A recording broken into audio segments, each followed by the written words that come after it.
Hello and welcome once again to Campus Talks. This is where we give you the best tips that you need to succeed as a student. So, in this series, we're going to be looking at. So, welcome once again. This is Campus Talks, and this is a channel where we give you every tip you need to succeed as a student to survive life in school. So, in this series, we will be looking at something that is actually very of a big concern to students, and that's the research project, especially final year students. And so it's going to be a series, and we'll run through it chapter by chapter. And by the end of this, you should be able to write your research project yourself. In this very video, being the first part of the series, I'll just run you through an overview of what your research project is and the outline of the research project and how it differs from faculty to faculty, the structure and everything for you to get started. So, what is this final year project? It's a comprehensive academic undertaking that demonstrates your ability to conduct research. The focus of your final year project is just research, you know, to test your skills and see how you can either contribute to new knowledge in the field or build on existing knowledge. For if you're actually an undergraduate, you're not really contributing new knowledge anyway. You're expected to just build on existing knowledge. But then if you're dealing with PhD, that's when you're expected to contribute new knowledge to literature. Now, what's the purpose and importance? To develop your critical thinking and analytical skills, apply theoretical knowledge to real world problems. Yeah. And then you demonstrate mastery of research methodologies. So there are so many research methodologies, and by the time we get to have a deep dive into chapter 3, which is your method section, we'll look at that. So what are the chapters that we're going to cover? We're going to look at chapter 1. Your chapter 1 is usually your introduction. Your chapter 2 is usually your literature review, and your chapter 3 is your methodology, and chapter 4 results and discussion, and then you have conclusion and recommendation. So we are going to look at the outline of a research project now, because some students are actually confused how was the structure of this research project.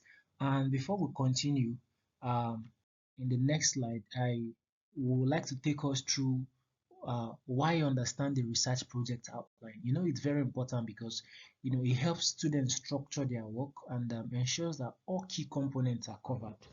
And then it facilitates communication with supervisors, saves time, and avoids missing critical sections. All right, now one thing I would like to let you know at this point is that research project is research project no matter the discipline you're coming from, be it education, be it health, be it pure sciences, be it the management sciences, social sciences. Your research outline is 80% the same with just minor uh, differences.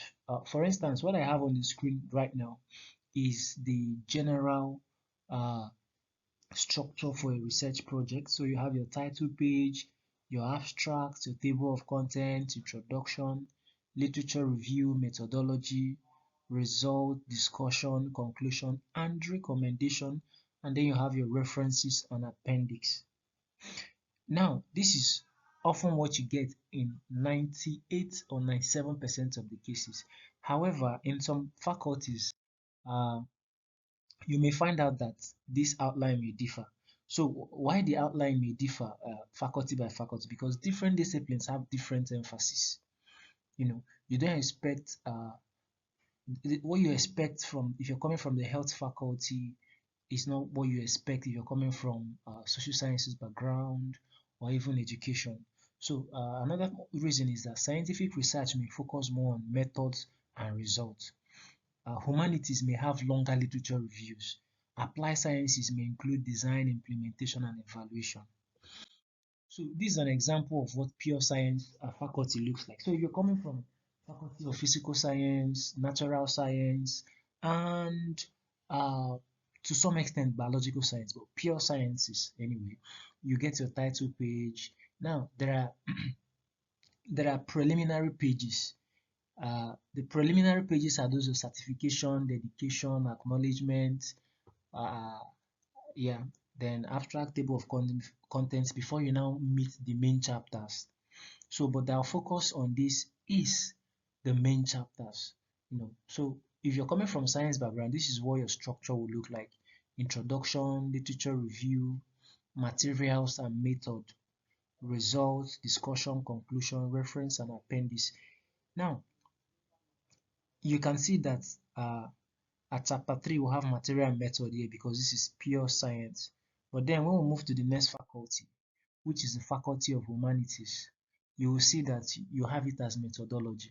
And then if you look at chapter 2, which is a literature review, you can see that they even have theoretical framework as part of it. So by the time we get to literature review, I'm going to dissect different faculties for you to just see how it differs faculty by faculty. So this is what humanities looks like. And then we have business faculty. You can see the outline that in business faculty, you have your abstract / executive summary, introduction, literature review, methodology, findings, discussion, recommendations, references, appendices. Key takeaways, understand your faculty's preferred format. So oftentimes when students come to me for guidance on, actually I've written for different faculties, but I think the last work I assisted in, I think that was management, and I discovered the first thing I asked was, can I really see what your structure looks like? Because as I said at the beginning of this video, research is research no matter where you're coming from. But then there are now minor details you need to pay attention to. For instance, if I'm coming from health, the way I will structure my literature review will not be the way someone coming from management sciences will structure his or her review. So always confirm with your supervisor, use outlines as a flexible guide. The core principles remain the same across all disciplines. I've said this. Now, having said that, we'll move into chapter 1. Just to briefly talk about chapter 1, the purpose of this introduction chapter 1 is actually your introduction, and it's just to provide context for your research, clearly states the problem being addressed, and outlines the study's objectives and significance. What are the key components? You have background of the study, which will give context and foundation. We have your problem statement. We have your research questions, objectives. We have your significance, scope, and limitation. Now, once again, it may not really come in line like this. For some faculties, they may say that research objectives will come first. So just bear that in mind. That's why you need to understand your structure first before you start your writing. For example, we can have a study on the impact of social media on students' academic performance. A study on the impact of social media on students' academic performance will introduce the prevalence of social media use among students, identify the research gap. So by the time we move into the introduction video, we'll look at this in detail. Then the next chapter is your literature review. The purpose of this literature review is to establish the theoretical foundation for your research by analyzing existing literature. Actually, this is where you do bulk of the work. You go on literature, and by the time we get here, I'm going to show you various free databases you can go and get published papers. And key components, there's theoretical framework, where you now give theories, there's conceptual framework, and there's review of related literature, and there's gap identification. These are the various sections of this literature review. By the time we get to literature review to look at it in detail, you're going to look at that. So for chapter 3 is methodology, and this provides clear detailed description of how the research was conducted, allowing others to evaluate and potentially replicate your study. Actually, this is just like a blueprint of what you did. Your methodology is just trying to tell us what you did, where you did it, how did you collect your data, why did you choose this, from whom did you collect your data, and how did you analyze and stuff like that, your sample and the rest. When we get here, once again, we'll look at it in detail. And it also has components like the research design. Is it quantitative, qualitative, or mixed method?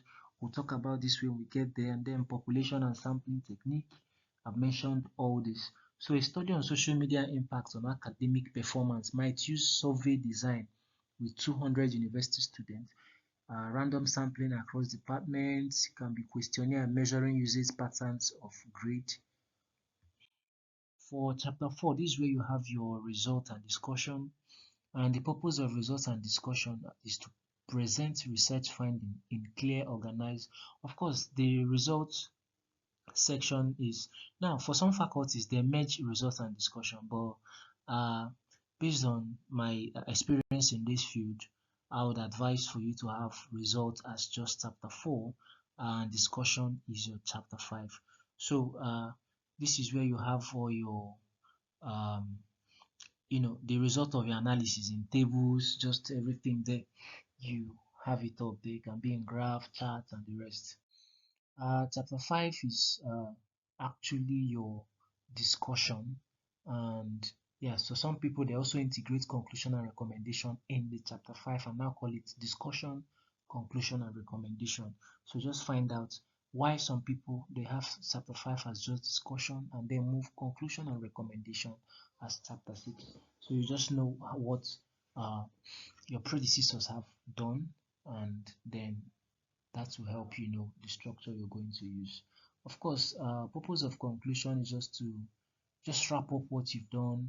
But then for discussion is where you now discuss your results and then talk about how this result relates to other studies, similar studies that have been done.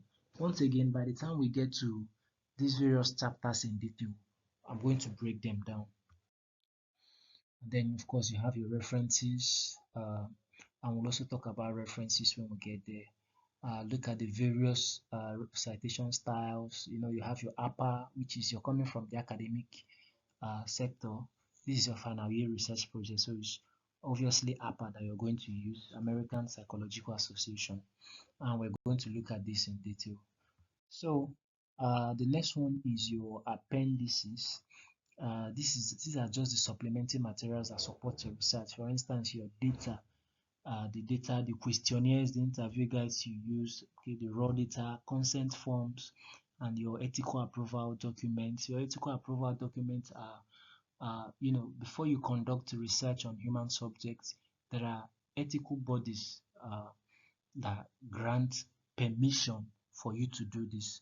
And before they grant you permission, they must have assessed you, gone through your protocol to see that this research you're going to conduct will not be harmful to any of the subjects. It is when they have seen this and seen that your methodology is okay, that is when they will now give you the certificate. They call it ethical approval. Some persons don't go to these bodies. For instance, if you're doing it in a school, you can still get authorization from the school, but then ethical approval ranks high among all. So you have your detailed technical specifications of procedures, and then you have transcripts of interviews or focus groups.